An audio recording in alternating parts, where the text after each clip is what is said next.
चला आज बनवूया big one special fish fry. त्यासाठी चिलापी मासा पीसेसमध्ये कट करून स्वच्छ पाण्याने धुवून घेतला।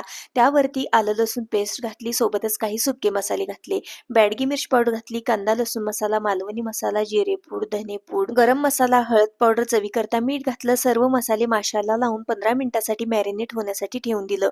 एका बाउलमध्ये अर्धा वाटी रवा घातला, अर्धा वाटी कॉर्नफ्लॉवर, आलं लसूण पेस्ट, लाल मिर्च पावडर, कांदा लसूण मसाला, चवीकरता मीठ घातलं। कोकमचं आगळ घालून थोडं थोडं पाणी घालत हे बॅटर अगदी फ्लोईंग कन्सिस्टन्सीवरती बनवून घेतलं।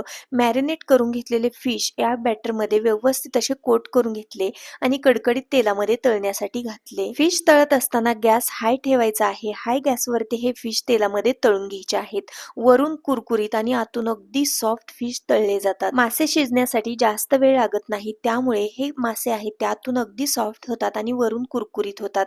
खायला अगदी खमंग लागतात। एकदा नक्की ट्राय करा, तुम्हाला नक्कीच आवडेल। व्हिडिओ आवडला असेल तर लाईक करा।